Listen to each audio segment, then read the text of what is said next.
आप सभी का आपके अपने YouTube चैनल ड्रीव स्टडी पे। चलिए स्टार्ट करते हैं आज की क्लास। पहला क्वेश्चन आपके स्क्रीन पर दिया गया है। सबसे पहले अपनी आत्मकथा हिंदी में किसने लिखी थी? सबसे पहले अपनी आत्मकथा हिंदी में किसने लिखी थी? क्वेश्चन नंबर 1 का जवाब करना है। तो ऑप्शन नंबर डी जो है डॉक्टर राजेंद्र प्रसाद जो है इसका बिल्कुल सही जवाब होगा। हिंदी में सबसे पहले अपनी आत्मकथा में लिखने वाले डॉक्टर राजेंद्र प्रसाद जी थे। तो पहला क्वेश्चन का ऑप्शन नंबर डी जो है बिल्कुल सही जवाब होगा। अगला क्वेश्चन आपके स्क्रीन पर दिया गया है। राष्ट्र कवि के रूप में प्रसिद्ध हैं? कौन से लेखक जो है राष्ट्र कवि के रूप में प्रसिद्ध हैं? क्वेश्चन नंबर 2 का आप जवाब करना है। कौन सा इसका सही जवाब होगा? तो ऑप्शन नंबर डी जो है मैथिली शरण गुप्त जो है राष्ट्र कवि के रूप में प्रसिद्ध हैं। तो ऑप्शन नंबर डी जो है बिल्कुल सही जवाब होगा। अगला क्वेश्चन आपके स्क्रीन पर दिया गया है। शांत रस की उत्पत्ति कब होती है? शांत रस की उत्पत्ति कब होती है? क्वेश्चन नंबर 3 का जवाब करना है। कौन सा इसका सही जवाब होगा?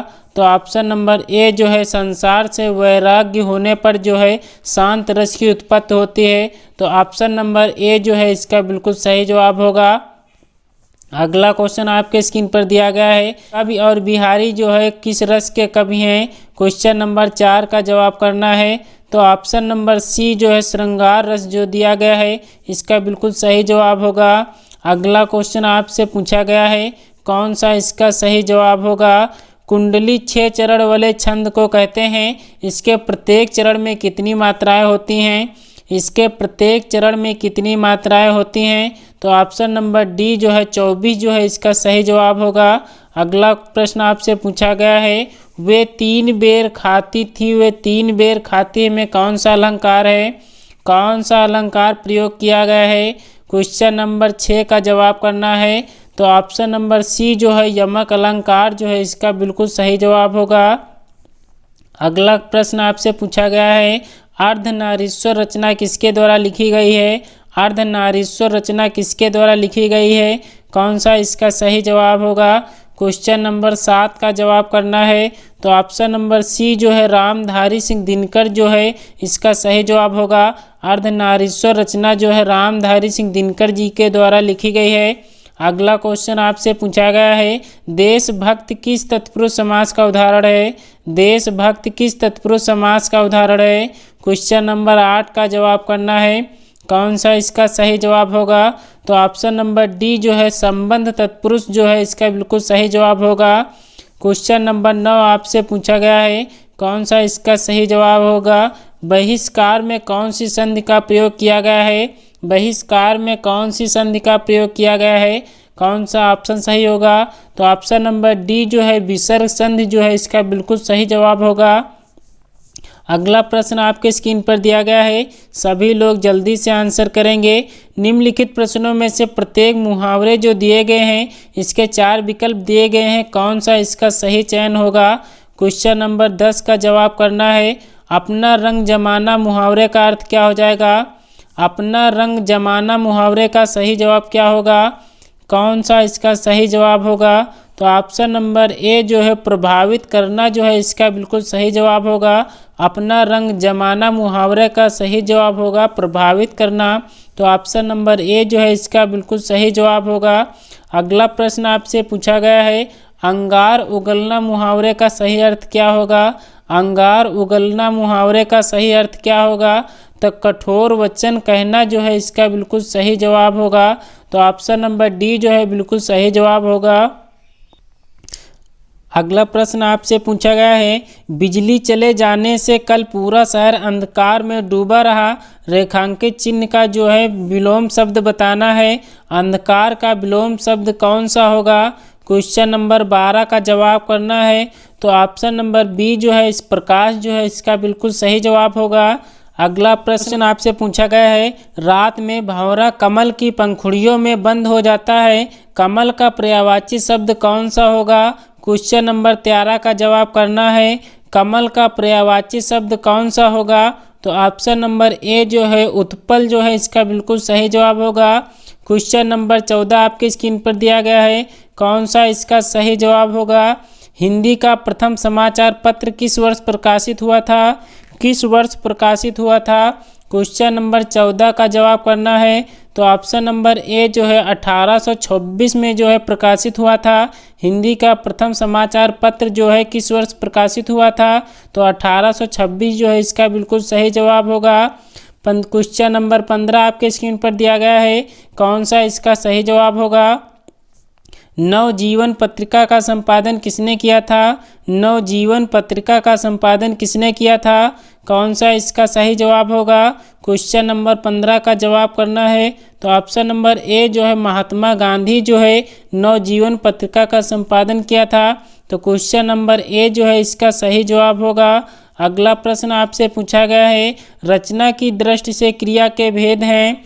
रचना की दृष्टि से क्रिया के भेद हैं, कौन सा इसका सही जवाब होगा?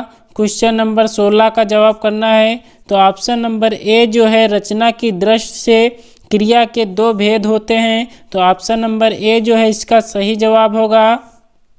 अगला प्रश्न आपसे पूछा गया है, प्रयोग के आधार पर क्रिया विशेषण के भेद बताना है। प्रयोग के आधार पर क्रिया विशेषण के भेद बताना है। क्वेश्चन नंबर 17 का जवाब करना है। तो प्रयोग के आधार पर क्रिया विशेषण के 3 भेद होते हैं। तो ऑप्शन नंबर ए जो है इसका सही जवाब होगा। अगला प्रश्न आपकी स्क्रीन पर दिया गया है, उच्चारण के आधार पर स्वर कितने प्रकार के होते हैं? उच्चारण के आधार पर स्वर कितने प्रकार के होते हैं, कौन सा इसका सही जवाब होगा? क्वेश्चन नंबर 18 का जवाब करना है। उच्चारण के आधार पर स्वर कितने प्रकार के होते हैं? तो ये 3 प्रकार के होते हैं। ऑप्शन नंबर डी जो है इसका बिल्कुल सही जवाब होगा। अगला क्वेश्चन आपकी स्क्रीन पर दिया गया है, जो शब्द क्रिया की विशेषता प्रकट करते हैं उसे क्या कहते हैं? जो शब्द क्रिया की विशेषता प्रकट करते हैं उसे क्या कहते हैं? तो क्रिया विशेषण कहते हैं। तो ऑप्शन नंबर बी जो है इसका सही जवाब होगा। अगला प्रश्न आपसे पूछा गया है, यह आम मीठा है में कौन सा विशेषण है? यह आम मीठा है में कौन सा विशेषण है? क्वेश्चन नंबर 20 का जवाब करना है। तो ऑप्शन नंबर ए जो है विधेय विशेषण जो है इसका बिल्कुल सही जवाब होगा।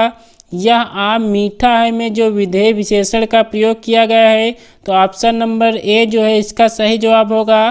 अगला प्रश्न आपसे पूछा गया है, प्रमाण बोधक विशेषण के कितने भेद होते हैं?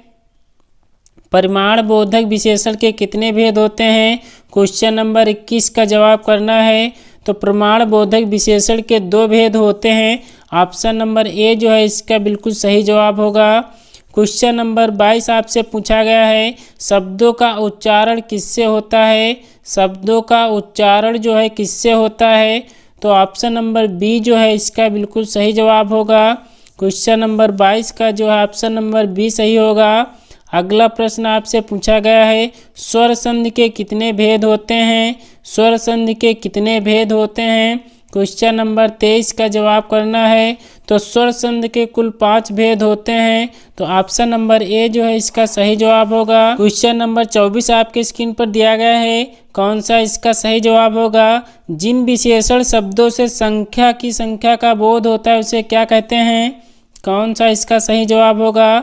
क्वेश्चन नंबर 24 का आंसर करना है, जिन विशेषण शब्दों से संख्या का बोध होता है उसे क्या कहते हैं? क्वेश्चन नंबर 24 का आंसर करना है, कौन सा इसका सही जवाब होगा? तो ऑप्शन नंबर ए जो है संख्यावाचक विशेषण जो है इसका बिल्कुल सही जवाब होगा। संख्या का बोध होता है उसे जो है संख्यावाचक विशेषण कहते हैं। तो अगला प्रश्न आपसे पूछा गया है, कौन सा इसका सही जवाब होगा? वह मुझसे बड़ा है या किस प्रकार का वाक्य है? वह मुझसे बड़ा है या किस प्रकार का वाक्य है? क्वेश्चन नंबर 25 का जवाब करना है। तो ऑप्शन नंबर ए जो है विधिवाचक, जिसका जो है बिल्कुल सही जवाब होगा। क्वेश्चन नंबर 25 का जो है ऑप्शन नंबर ए जो है बिल्कुल सही जवाब होगा। दोस्तों, आज टॉप 25 क्वेश्चन में से आपका स्कोर क्या रहा है कमेंट्स बॉक्स में ज़रूर बताना। अगर आपको वीडियो अच्छी लगी हो तो लाइक करना। अगर आप हमारे चैनल पर नए हैं तो चैनल को सब्सक्राइब जरूर करिएगा, क्योंकि यहाँ पे डेली टॉप 25 क्वेश्चन कराए जा रहे हैं। तो चलिए मिलते हैं अगले वीडियो में बेहतरीन प्रश्नों के साथ। तब तक के लिए यहीं पर आज की क्लास को वाइंड अप करते हैं। जय हिंद।